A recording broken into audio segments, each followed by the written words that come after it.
2024 లేదా 25లో డిగ్రీ లేదా బీటెక్ చదివారా? సాఫ్ట్‌వేర్ జాబ్ కోసం ఎదురు చూస్తున్నారా? అయితే కోడ్‌జ్ఞాన్ 100 డేస్ కోర్సులో చేరండి. జాబ్ సాధించండి. నమస్కారం సార్. నమస్తే అండి. సార్ మీరు ఎప్పుడు కూడా బేసిక్, ఫౌండేషన్ అనుకుంటూ జావా, పైథాన్ ఇవే నేర్చుకోవాలి అని చెప్తారు.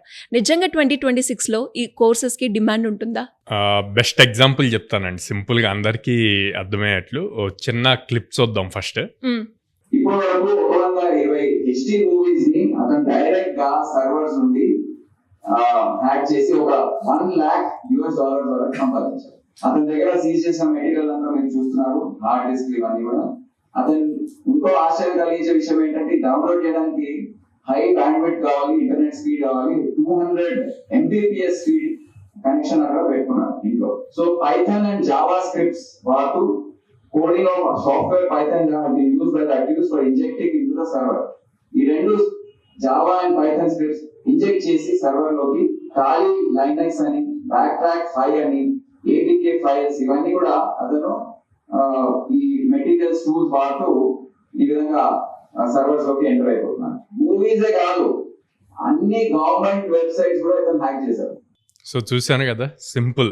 రీసెంట్గా వైరల్ అయింది ఐబొమ్మ రవి గారిని అరెస్ట్ చేసి. సో దాంట్లో వాళ్ళ ఇన్వెస్టిగేషన్లో ఫైండ్ అవుట్ చేసిన థింగ్స్ అనమాట. దాంట్లో ఏం చెప్పారండి? జావా, పైథాన్, జావా స్క్రిప్ట్ చెప్పారనమాట. సో ఎప్పుడైనా అవి స్ట్రాంగ్ ఫౌండేషన్స్ అండి. అవి నేర్చుకుంటే ఆన్ టాప్ ఏ టెక్నాలజీస్ అయినా ఇంప్లిమెంట్ చేయొచ్చు అనమాట. ఇప్పుడు మీరు చూస్తే అక్కడ జావా స్క్రిప్ట్ చెప్పారు, పైథాన్ చెప్పారు, తర్వాత కలీ లైనక్స్ చెప్పారు. అవును సార్. సో లైనక్స్ యూజ్ చేసి లైనక్స్లో ఈ స్క్రిప్ట్స్ బేస్ చేసుకొని రన్ చేస్తూ హ్యాకింగ్ స్టార్ట్ చేశారు. ఓకే, సో అంటే మీరు చూస్తే హ్యాకింగ్ అన్నది కంప్లీట్ డిఫరెంట్ సబ్జెక్ట్, చాలా హై అండ్ సబ్జెక్ట్. దాంట్లో కూడా మళ్ళీ జావా స్క్రిప్ట్, పైథాన్ ఇవే వచ్చినాయి కదా. సో అందుకే నేను ఫస్ట్ నుంచి కూడా ఫౌండేషన్ స్ట్రాంగ్గా ఉండాలి, కోడింగ్ స్ట్రాంగ్గా ఉండాలి, లాజికల్ ఎబిలిటీ స్ట్రాంగ్గా ఉండాలి అంటే బేసిక్ ప్రోగ్రామింగ్ లాంగ్వేజెస్ నేర్చుకుంటే ఆ తర్వాత మీరు డేటా సైన్స్ నేర్చుకోండి, ఏఐ నేర్చుకోండి, లేకపోతే క్వాంటమ్ కంప్యూటింగ్ నేర్చుకోండి, ఏది నేర్చుకున్నా యూజ్ అవుతుంది. అసలు ఫౌండేషన్ స్ట్రాంగ్గా లేకుండా అవి నేర్చుకోవటం యూజ్ లేదు కదా. సో అందుకే ఈవెన్ కమింగ్ డేస్లో 2026లో తీసుకున్నా కూడా సరే, న్యూ ఇయర్లో అయినా సరే, ఫ్రెషర్స్కి ఎప్పుడు ఫౌండేషన్స్ అన్నవి ఇంపార్టెంట్. అవి స్ట్రాంగ్గా ఉంటే ఖచ్చితంగా జాబ్ వస్తుంది. సో సేమ్ మనం కూడా ఇక్కడ కోడ్‌జ్ఞాన్‌లో కూడా ఇప్పుడు ఏదైతే మెన్షన్ చేశారో జావా స్క్రిప్ట్ కానీ, పైథాన్ కానీ, జావా ప్రోగ్రామింగ్ కానీ ఇవన్నీ టీచ్ చేస్తాం.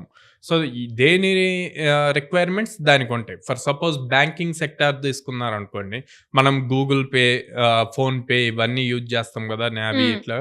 అవన్నీ కూడా సెక్యూర్డ్గా ఉండాలి కాబట్టి జావా యూజ్ చేస్తారు. ఎంటర్ప్రైజేషన్వి ఏ అయినా సరే జావా యూజ్ చేస్తాం. అదే యూట్యూబ్, ఇన్స్టాగ్రామ్, లేకపోతే స్నాప్చాట్ ఇట్లాంటివన్నీ తీసుకుంటే వీటిని అన్నిటినీ కూడా పైథాన్తో బిల్డ్ చేస్తారు అనమాట. సో ఇట్లా డిఫరెంట్ థింగ్స్ ఉంటాయి, డిఫరెంట్ యూజ్ కేసెస్ ఉంటాయి. ఏ యూజ్ కేస్ తీసుకున్నా ఒక బేసిక్ ప్రోగ్రామింగ్ లాంగ్వేజ్ అన్నది పర్ఫెక్ట్గా నేర్చుకోవాలి.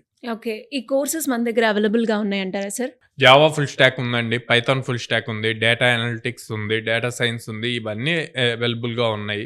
సో ఈ ప్రతిదీ 100 డేస్ ప్రోగ్రామ్ అనమాట. 100 వర్కింగ్ డేస్ అంటే మనకు ఆల్మోస్ట్ 4.5 months పడుతుంది. So Monday to Saturday classes ఉంటాయి. 4.5 hours క్లాస్ ఉంటుంది, 2 hours ప్రాక్టీస్ సెషన్ ఉంటుంది. అండ్ మార్నింగ్ 9కి వస్తే ఈవినింగ్ 4:30 దాకా ఉండాలన్నమాట.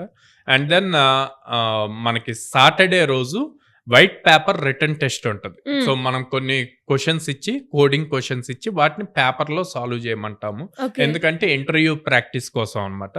అండ్ మండే టు సాటర్డే ఏ అయితే టాపిక్స్ నేర్చుకున్నారో అవన్నీ కూడా సండే రోజు ఏఐ మాక్ ఇంటర్వ్యూ జరుగుతుంది. ఓకే సార్, ఇప్పుడు చాలా మంది స్టూడెంట్స్కి అంటే కోడ్‌జ్ఞాన్‌లో చదివిన వాళ్ళకి ప్లేస్మెంట్ ఆపర్చునిటీ ఉంది అని చెప్తారు. అండ్ చాలా మంది కూడా స్టూడెంట్స్ ప్లేస్ అయ్యి ఫీడ్బ్యాక్ ఇచ్చిన వాళ్ళు కూడా ఉన్నారు. అంటే ఈ జావా అలాగే పైథాన్ బేస్డ్ రిలేటెడ్గా కంపెనీస్ అంటే ఎక్కువగా ఏమున్నాయి సార్ మన దగ్గర? సో ప్రతి కంపెనీలోనూ యూజ్ చేస్తారండి. ఇప్పుడు ఎంఎన్సీ కంపెనీస్ తీసుకుంటే దాంట్లోనూ ఇందాక నేను చెప్పినట్టు కేటగిరీస్ డివైడ్ చేసుకుంటే వాళ్ళు ఎంటర్ప్రైజ్ రిలేటెడ్ అప్లికేషన్స్ బిల్డ్ చేస్తుంటే జావా యూజ్ చేస్తారు.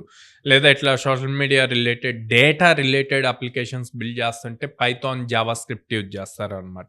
సో బోత్ ఎంఎన్సీస్లో ఉంటుంది, product based companies and new startups అన్నిట్లోనూ ఈ లేటెస్ట్ టెక్నాలజీస్ వాడే ముందు వాటిల్లో ప్రోగ్రామింగ్ లాంగ్వేజెస్ కింద either Java or Python use చేస్తారు. ఓకే సార్, ఇప్పటి వరకు మన దగ్గర బేసిక్గా మనము కోడ్జ్ఞాన్ అంటేనే జావా పైథాన్ అని చెప్తూ ఉంటారు కదా, ఈ కోర్సెస్ నేర్చుకొని ఎంతమంది ప్లేస్ అయ్యి బయటకు వచ్చిన స్టూడెంట్స్ ఉన్నారు సార్ ఇప్పటి వరకు?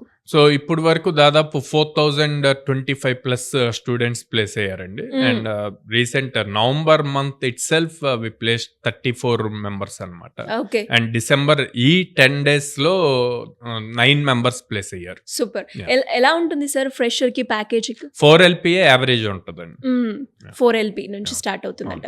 ఇంకా ఎవరికైనా కూడా కంప్లీట్గా కోర్స్కి సంబంధించిన డీటెయిల్స్ కావాలి అనుకునే వాళ్ళు ఎవరైనా కూడా మిమ్మల్ని అప్రోచ్ అవ్వాలి అంటే ఏ విధంగా ఉంటుంది సార్?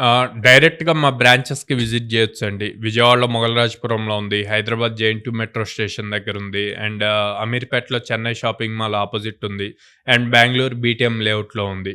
ఆర్ స్క్రీన్ మీద కనిపిస్తున్న నెంబర్స్ కి డైరెక్ట్ గా కాల్ చేసి మా కౌన్సిలర్స్ తో మాట్లాడొచ్చు. అండ్ అలాగే సార్ ఫైనాన్షియల్ గా కొంచెం లోగా ఉంటారు, వాళ్ళకి ఎలాంటి ఆప్షన్ ఏమైనా ఉందంటారా? సో EMI ఆప్షన్ ఉందండి, ఎందుకంటే ఎక్కువగా మనకి బిలో మిడిల్ క్లాస్ ఫ్యామిలీస్ నుంచి వస్తారు. సో వాళ్ళకి బర్డెన్ అవ్వకూడదు అని చెప్పి EMI ఆప్షన్ ఉందండి. అండ్ దట్టు మనం ఛార్జ్ చేసే ఫీజు ఏదైనా సరే ట్రైనింగ్ పర్పస్కే ఛార్జ్ చేస్తున్నాం. ప్లేస్మెంట్స్ అన్నవి ఫ్రీ ఆఫ్ కాస్ట్. సపోర్ట్ ఎంతవరకు ఉంటుంది సార్ ఒక స్టూడెంట్కి?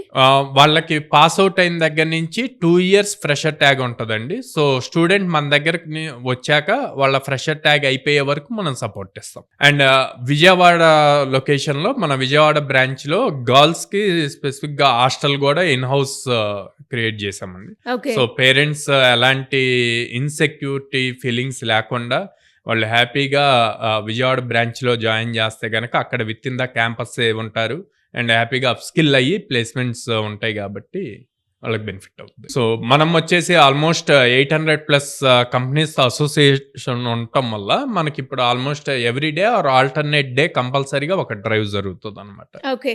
సో ఇలాంటి ఫెసిలిటీస్ ఉండడం వల్ల స్టూడెంట్స్ ఇంతమంది ప్లేస్ అయ్యి బయటికి రావడం జరిగింది, ఎస్పెషల్లీ ఈ కోర్సెస్ రిలేటెడ్. అవును.